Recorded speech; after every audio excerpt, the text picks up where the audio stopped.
oh God, Britney Spears is in trouble, and I think we might have to do something to help her.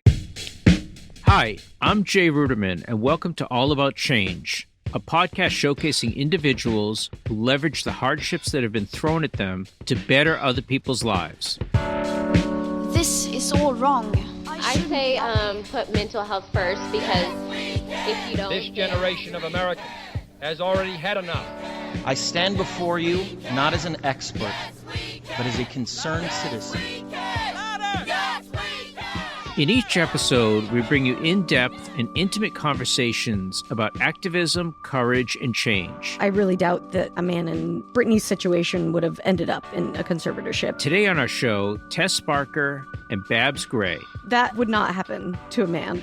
Writers, comedians, podcasters, and Free Britney activists. What started as two friends comedically dissecting Britney Spears' quirky social media on their podcast, we didn't think about how it was going to affect, the entertainment. We didn't know. Morphed into something much bigger. As the two dove deeper into Britney's online presence, they started to wonder, how willing a participant was she? Intuitively, we were touching on that there was something going on with her in her life and her situation, but we didn't know quite what it was yet. Then they received a voicemail that revealed that Britney was being held against her will at a mental health facility. Hi there. I cannot disclose who I am. I just heard the latest episode. You guys are onto something. They courageously sounded the alarm on their podcast and social media. The response was overwhelming. The Free Britney movement was born.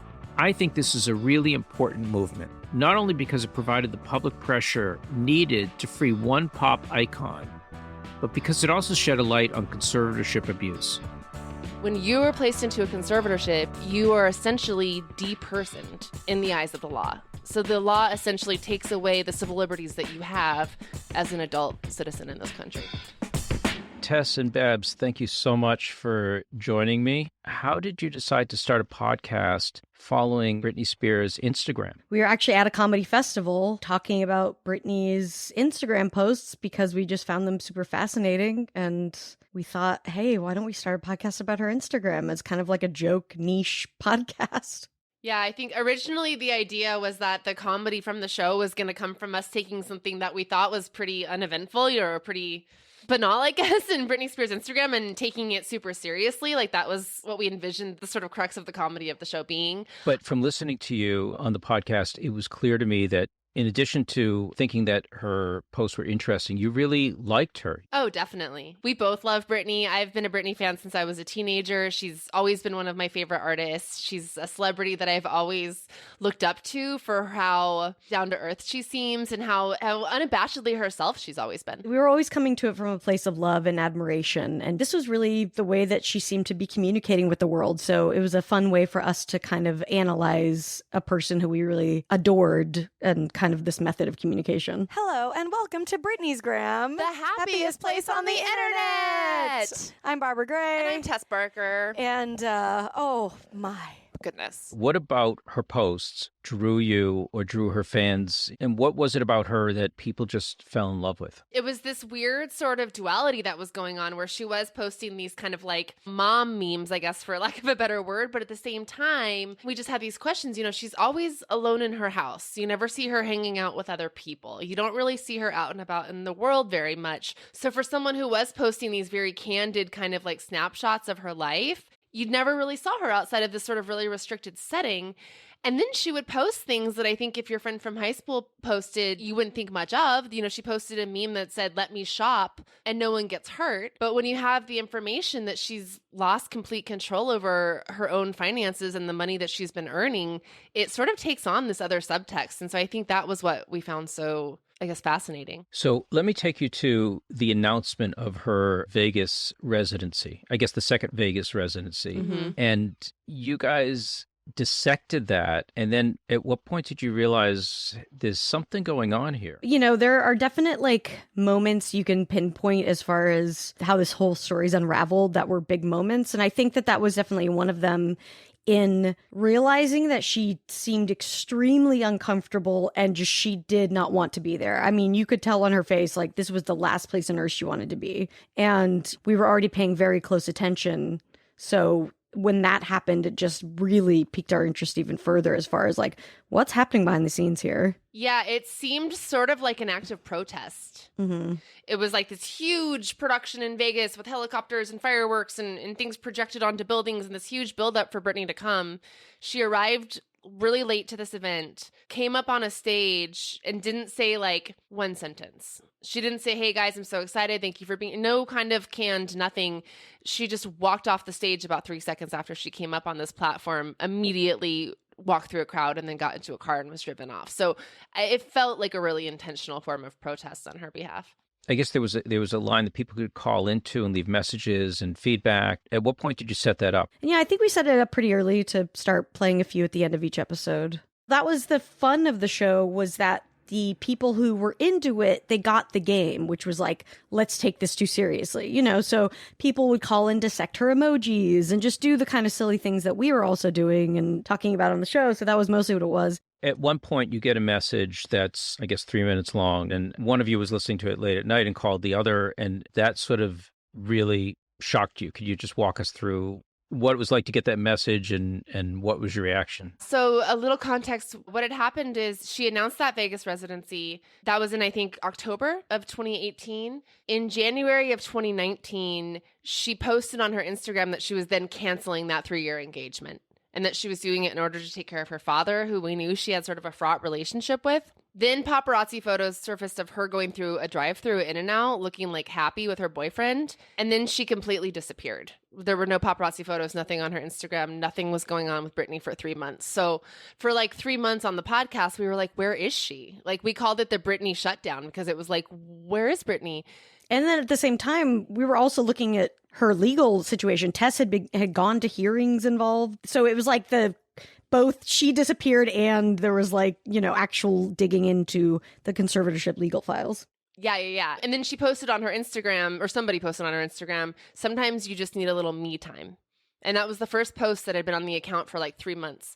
So literally, I remember driving when that post came up, immediately grabbing my podcast equipment and going to Babs's house because it was like, what is going on? And on that podcast, we had been having this discussion of, I just, knowing what we know about her legal situation, knowing how long she's been missing, I don't think that she, A, checked herself into a mental institution, and B, that it happened this week. So we put out that podcast. And then I was editing the podcast for the following week. And yeah, we always put the little voicemails at the end. And the show had started to get a little bit more popular. So we had more voicemails. And I thought that's probably enough for this episode. And that's when I noticed one that was longer than the rest of them. And so I thought, I'll just listen to this one real quick. Hi there. I cannot disclose who I am. And it was a person who was a paralegal for an office associated with Britney's conservatorship, who told us that Britney had been, in fact, in a mental institution against her will since January, and that there was no plans for her to get out on any sort of timeline. There is no end particularly in sight for this stay. And it was the most, I think probably the most chilling thing that's ever happened to me. It was like, oh God, Britney Spears is in trouble, and I think we might have to do something to help her. It was very surreal. This was not a decision she made at all. So can you talk about the sort of ethical dilemma? Because I know you talked about this on your podcast about what do we do? What was the process that you guys went through in trying to figure out what to do?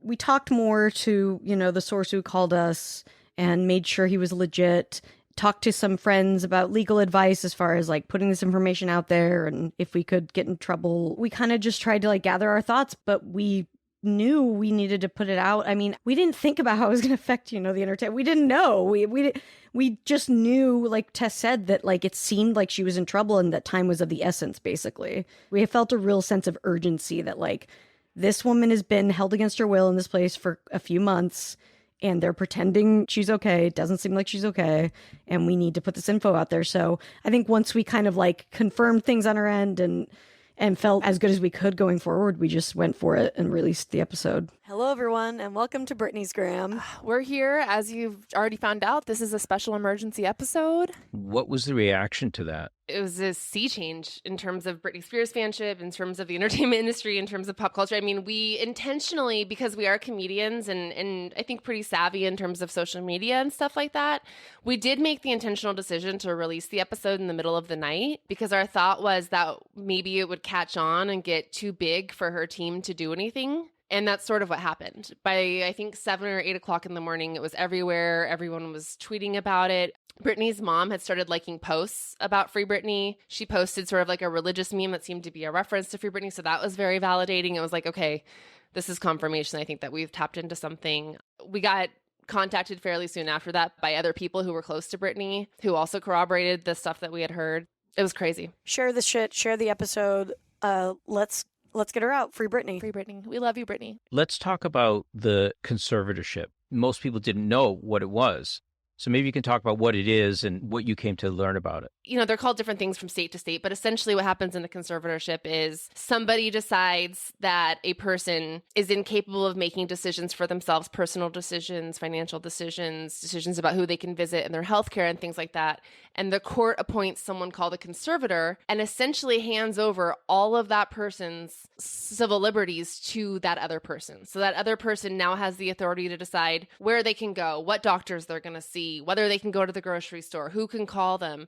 And then additionally, if they're in a financial conservatorship, then there's also somebody who then has access to all of their bank accounts, have access to what happens with all of their real estate. If they own property, can sell it, can do whatever they want. So when you are placed into a conservatorship, you are essentially depersoned in the eyes of the law. So the law essentially takes away the civil liberties that you have as an adult citizen in this country. And we think of guardianship or conservatorship as something that people who are very elderly, maybe going through dementia or Alzheimer's, it's placed on them to help them live their lives. But Britney is young and famous and successful and working and making a lot of money for a lot of different people. How does this happen to Britney Spears? She was in a really unique situation where she's in a conservatorship and actively working and making money, which is generally not the case at all. What happened was in 2007, 2008, when the tabloids were all over her and she was going through a public divorce and things like that, you know, there were a few incidents with like her kids and custody things, and she got 5150'd once, and then a month later she got 5150'd again. And we found out that actually the second 5150 was planned days in advance, and that this conservatorship had started to be planned. And so they took her, and it all happened in one weekend. She went into a hospital one weekend, and by that Monday, all of her rights, they got an emergency hearing, which shouldn't be generally used for something like that. You know, these hearings are meant for somebody who's literally like on the brink of death, or it's an extremely serious situation. And from all the things we learned, there was nothing serious going on that night at her house. No reason for police, ambulance, all these people to show up and strap her onto a gurney and take her away. It did not seem like an emergency of any kind, but they treated it like that and then put her in this conservatorship, which also, you know, we've learned a lot about conservatorships, and there's different kinds. Probate conservatorship is the kind that she's in, which generally deals more with the money and is, you know, often for people who are older. And an LPS conservatorship, which is a mental health conservatorship. And those are generally supposed to be 1 year so that you can see maybe they'll get better, they can get out of it in a year. But probate, they call them lifetime, basically, conservatorships, because they're not really meant to be ended. So she was put into a lifetime conservatorship. For those listeners that don't know, what is a 5150? It's an involuntary psychiatric hold. It's instituted usually when someone is presenting a clear danger to themselves or someone else. We spoke to an attorney on our podcast Toxic about this 5150 hold, and her view was that it's not really something that can or would be planned by the police, because normally it's a truly emergent situation where someone possibly has a weapon or is threatening someone quite urgently. But that was not the case with Britney. If you watch the videos, they're horrifying. There's like 50 paparazzi trying to photograph her. I know a lot of people in the entertainment world have paparazzi, but it seemed obscene. I don't know any person that could go through that on a daily basis. The way she was being treated, it struck me as just cruel. Especially when you consider she was a young mom. She was only 26 years old when this happened. So I don't know how a 26-year-old who doesn't have 2 young kids deals with that level of fame and that level of harassment by the paparazzi. I mean, imagine as a young mom trying to keep their baby safe and you're being pursued by a gaggle of men who aren't respecting your personal space, who are probably driving recklessly, who are flashing photographs that you haven't consented to be taken of yourself. And this was happening to her from the time she woke up in the morning to the time she got back to her house at night. They were following her everywhere she went. So Jamie Spears, her father, didn't really have a tremendous amount of success at anything that he was doing in his life, and in fact took a loan shortly before the conservatorship. What were the qualifications that Jamie Spears had to become a conservator of his daughter, who was one of the most successful musicians on the planet? I mean, yeah, it's, there's no question. You look at it, and I really doubt that a man in Britney's situation would have ended up in a conservatorship, ended up in a situation where people said, you know what, her dad should come in and take over all of her civil rights. That would not happen to a man. We're in this age now where we kind of look back and say like, oh my God, how was she treated this way? But it was very easy to infantilize someone like Britney Spears. She's beautiful, she's a pop star, she's blonde. And I think also she didn't act the way that people wanted her to act. She was very from a small town in Louisiana, she went barefoot, she wore what she wanted, and that was not what they were asking for from her. So therefore she had to be punished. And I think it was extremely sexist what she went through, and I mean, continues to go through, but no question in my mind that if, she was a man, I don't think we would be looking at the situation at all. I think that's another really horrifying aspect to this story is he was granted not only control of all her personal decisions, but also her finances. He had a history of going into bankruptcy, a history of just poor financial management. From our vantage point, I don't think he had any real qualifications there. And then in terms of taking over her personal life, at the time that Britney was placed in this conservatorship by Jamie Spears was estranged from Britney. Britney had instructed her security not to allow this man in her house. And he essentially broke into her house a few days before he had her involuntarily detained without her permission and totally violated her consent in terms of who she wanted in her house. So I think that it speaks to our society's tendency towards paternalism, that basically just a guy stepped in and was granted complete control over someone else just because he's the dad of a woman who is being severely infantilized. At one point, Britney has a meeting with Adam Streisand, who she wants to be her lawyer. And he comes into the court, to the conservatorship, and the judge basically says, hey, you don't have capacity, Britney, to hire a lawyer. And it seems like such a gross violation of due process. I mean, we all grow up saying, oh, you're arrested by the police or something happens, you end up in court, you have a right to a lawyer. Once Britney was detained that weekend in 2007, she's truly detained in a hospital room that she can't leave. So Jamie Spears says to the court, this is an emergency. I need a hearing right now. And normally when a person is going to be conserved, there's due process and they should receive notice that this hearing is going to take place so that they can come and speak for themselves. Jamie Spears convinces the judge that Britney doesn't need notice, nor does she need to be at this hearing. So Britney isn't at this hearing, but she has a meeting with this attorney that's like, yeah, I want you to be my lawyer. So Adam Streisand, that lawyer that she had the meeting with, shows up to court on Monday while Britney is still detained in the hospital and says, hey, I've spoken with Britney. She wants to hire me. I'd like to represent her. Samuel Ingham, the lawyer who the court had appointed, says, oh, I also talked to Britney this weekend, and I don't think she has the capacity to decide who should be her lawyer. So this guy can't be it. It's going to be me. And the judge says, yeah, sounds good. Get out of here, Adam Streisand.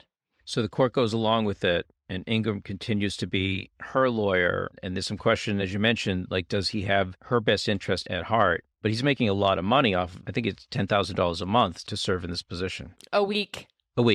Sorry. Wow. That's a lot of money. Yeah. Mm-hmm. And why do you think the court is allowing all of this to happen and not give her a voice? As you said, there's no medical documentation as to what her condition is at this time. It seems like, as an outsider, as a money grab. Why does our court system go along with this, and why don't they see through it? I think sexism plays into it, but we heard a lot that they listen to kind of the loudest voice, or they listen to the person who seems to tell the best story almost. And Britney wasn't there to defend herself. No one was in court on her behalf. And, they were also using the excuse that she's being manipulated by other people. We need to take care of her because outsiders are invading her. So they were saying that Britney Spears is being manipulated by other people and we have to save her. I don't think you can underestimate just how saturated in the media Britney Spears was at this point in history. What was going on with Britney Spears was on the nightly news every night in Los Angeles. She was on the cover of every magazine. She was on every blog. Her and the hard times she was going through were at the forefront of the American consciousness. So I think the judge was also living in that society and seeing those things, seeing the picture that was being painted of her by the media. And I think in second part, I think Britney Spears was sort of unequivocally failed by that judge. I don't know whether it was corruption or just negligence, but I think unequivocally the judge just failed to protect Britney Spears in that situation. Britney eventually goes back on tour and does a tremendous amount of shows and is put through a very strenuous work schedule. What was her role in this? What were they holding over her to make her do this? And why wasn't she at one of her concerts just speaking out saying, hey, you know, I'm being held against my will and this isn't right and I want this to stop? Her kids. Yeah, her children. Her dad would use her kids, hold her kids over her head and say, basically, if you act up, then, you know, you're not going to see your kids. It was actually a function of the conservatorship that Britney couldn't be around her kids unless Jamie was there to supervise. So also outside the court, there's this growing Free Britney movement, which you guys helped spark and elevate. But can you talk about this growing movement that was happening outside the court system that was actually probably influencing the court system? You know, we released that Free Britney episode, and then we actually held a rally in West Hollywood, the first Free Britney rally. And she did get let out of the mental hospital where she was a week later, I want to say. So a couple of days later, yeah. Yeah, a couple days later. So all we knew with releasing it was that public pressure would probably be the only thing that would change or help the situation. And, you know, it seemed like, oh, wow, we actually saw something happen already. You know, she got out, thank God. Her fans and a lot of people who just heard about the situation who were just disgusted with the fact that we've been all watching this woman work for years and years and that she has no access to any of the money that she earns, that has no rights. So I think the more people learned about it, the more, you know, pissed off people got and they joined in. There started being rallies basically at every one of her hearings and it grew and grew and the media started paying attention. Then I think New York Times presents Freeing Britney Spears on Hulu. That really took it to the next level because once the general public really saw the truth about what was going on, you know, that kind of just legitimized it further. At every hearing, one of us was inside the courtroom. First hearing that I went to, the audience was virtually empty. Nobody was really paying attention to what was going on. And by the time Britney spoke out in court, where these hearings had happened behind closed doors for so many years, and you could literally hear people outside chanting Free Britney while the proceedings were going on. So it became undeniable that eyes were on them and that there was going to have to be some accountability. We mentioned the taking over of this media empire and the finances, but there was much more to it. There was the drugging. I mean, that she was forced to take medicine that she did not want to take, that she was forced to use birth control that she did not want to use. You know, there's so many disturbing aspects about this, but I think when she spoke out about the IUD and how they wouldn't allow her to take it out, I mean, that was just heartbreaking and so beyond what should be allowed. The conservatorship was in charge of who she got to see. She had to get permission to see her boyfriend. Every aspect of her life was controlled. One hearing, she spoke about how they were not allowing her to have a cup of coffee. It was an abusive level of control over things that she could or couldn't consume. And then, forced use of antipsychotic medicine, lithium, which is can be a very toxic drug and can have some really severe side effects. And they were forcing her to take that against her will. Since this is developing into a huge story with a lot of powerful people involved, how did you feel at the time? Did you feel threatened? Did you feel scared? Yeah.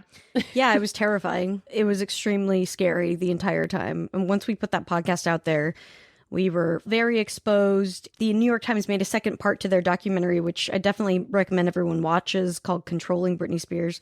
And that documentary revealed that they had dossiers on us and other members of the Free Britney movement. We didn't think about it before releasing the episode, but it became really apparent really quickly, there's a lot of people making a lot of money off of this situation, and we have potentially just disrupted that situation. And it was really scary. We were freaked out. We did feel honestly like we were being followed or watched and kind of scared at times. And, we're in the entertainment industry. We're poking a big bear and standing up for something. And there was always just this driving force of you got to keep going. Like there's someone who really doesn't have a voice and I think needs other people to be her voice at this time. It's a tremendous story of social justice, the role that both of you played, not only in social justice, but the risks to your own careers. I think one of you, I can't remember which one, told a story about someone actually saying to them, "You're done in this town," which seems so cliche. Yeah. Yeah, we got threatened and somebody who did not want us to poke around said, yeah, threatened us and said, "You're never going to work in this town again." And it was extremely... And that's someone who, like, in the interim, I've had professional situations come up where I'm like, oh, that person is involved. So that's a bridge that I've burned. Okay, cool. Yeah. I also think at the same time, we were the right people to pursue it because we're not in music. We are comedians. We have our own outlet. We don't work for a newspaper or a magazine where a lot of times the journalists we talk to, the deal would be like, yeah, you can interview Britney, but it has to be softball, basically. We didn't have to worry about her PR team not giving us access to another person or something like that. So I do think that we were just in the right place at the right time, and the right people to do it. Good afternoon, Ms. Spears. I believe you're on the telephone. Hi, good afternoon. So I want to take you to a very emotional moment where all of the lawyers they're all on Zoom. Your Honor, this is Ms. Wright. I did want to ask that we please seal the transcript and clear the courtroom so we can preserve those medical rights. I think it's really important. And I think anything said about them. I think they've done a good job at exploiting my life and the way that they've done my life. So I feel like it should be an open court hearing and they should listen and hear what I have to say. Oh, okay, that was Ms. Spears speaking. That was me, yes. Thank you, Ms. Spears.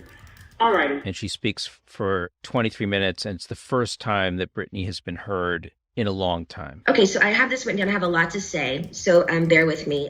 What happened and what it was like for you? It was just an incredible moment. I mean, it was like, because I don't think anyone had told her that she even had that option. Like, it was just such a moment of her asserting her voice and her refusing to stand for this abuse anymore, that everybody in the courtroom, I mean, you have to be very quiet in a courtroom and very respectful, but everybody, we're all wearing masks and all the journalists are looking at each other like, oh my God, this is really happening. Ma'am, I'm not here to be anyone's slave. I can say no. And you could see all the lawyers' faces on the Zoom, and it was like this collage of deer and headlights. Like, none of the lawyers knew what to do. Like, the train had left the tracks, like it was Britney's show and nothing was going according to their plan. I should be in a conservatorship if I can work and provide money and work for myself and pay other people. It makes no sense. It was a very emotional, very powerful moment. Right. I remember the scene that you guys recorded when I think, Tess, you left the courtroom, you saw Babs, and, like how emotional you guys were. I mean, having gone through this whole thing and seeing like, oh my God, she laid out her case. That was like the missing piece, basically, because it was just like everyone is, out there trying to fight for her, but people needed to hear it from her. She was so brave and did it. And it was just like so overwhelming. Is that where the conservatorship starts to fall apart? Yeah, people start resigning. And then finally, after many, many attempts over many years to be able to hire her own attorney, the judge allows her to hire her own attorney. That happened a couple months later. So then once she had an attorney who actually was acting on her behalf, wheels were set in motion right away to start to terminate the conservatorship. Do you feel that our country's views about mental health changed as a result of this journey, or did this happen because the views had started to change in the country about mental health? I think both. We really think of the Britney story not really as a Britney story, but it's really a bigger disability rights story. I think it has shifted the way that we view people with disabilities and the agency that they should be given, and the way that so many of their rights are just blanket taken away. Instead of looking at what is this person able to do, specific areas where they need support, it's really been standard practice to just really strip people of their rights. And so I think it has shifted the way that we view disability and the rights of disabled people. What would you say to people listening? And I understand there's about 1 million people in the United States under conservatorship. How do you view conservatorship abuse? How does someone see that it's happening, and what do they do once they see it's happening? A lot of times it's about finding out what's going on with someone's finances. If you can get any information about finances and how somebody might be misusing someone's money or charging things incorrectly, or just any evidence like that. But I mean, number one, they need a good advocate. They need a good lawyer. I mean, the other woman who we interviewed on Toxic named Dorothy, her son put her in a conservatorship. And she's a very spitfire woman, lives in her own home. And she was like, yeah, sure. I maybe I don't clean my house sometimes, but I have my shit together, basically. She had to go find a lawyer who would actually advocate for her. And once she did, she finally got out. But it's honestly, it really takes like being able to find someone who will stick up for you in the courtroom. One challenge that people who face conservatorship abuse face is that the attorney that's going to help you essentially isn't going to get paid at the beginning of their work because the court needs to decide, oh, this is your attorney, and that needs to be signed off by the person who you're trying to get rid of. So people in conservatorships are in a real catch-22, and Dorothy was really lucky to find an advocate who was willing to work essentially pro bono for a little bit until Dorothy was emancipated. And I would say a big sign of conservatorship abuse is also isolation. If you have someone who their phone calls are being restricted, their visits with their families being restricted, that's a huge sign of domestic violence and I think conservatorship abuse. Where does the Free Britney movement go from here? I think people are still interested in seeing justice for what happened to her, seeing her father pay some kind of consequence. Everyone's just hopeful that she'll get something back for all the kind of years they took away from her. And, it's helping change laws. In California now, conservatives can actually choose their own lawyer. That was a law that got passed last year, I think. So I think that people are being able to use her case as like an example of not using this as a blanket rights restrictions, but trying to go through and treat each case by case. Hopefully now that more people are aware of the problem, I think that's a huge help because a lot of people just didn't know about it before. Well, thank you for both of you and everyone in the movement for really changing the way we view guardianship, conservatorship, and the abuses that go on. Do you guys still follow Britney now that she's out of the conservatorship? Yeah. Oh, yeah, definitely. I'll probably always follow Britney. I was very happy to see her so happy at her wedding, and I'll always follow her on Instagram. And if she puts out an album, I'll be the first in line to buy it. Well, I want to thank you both for coming on All About Change. You really changed our world. And I know you didn't get into it initially thinking that was what was going to happen, but you really changed the world and probably changed the world for so many people you will never even know. So I want to thank you, and I really appreciate what you're doing out there. Oh, thank you. Thanks. That's very sweet. Thanks for having us.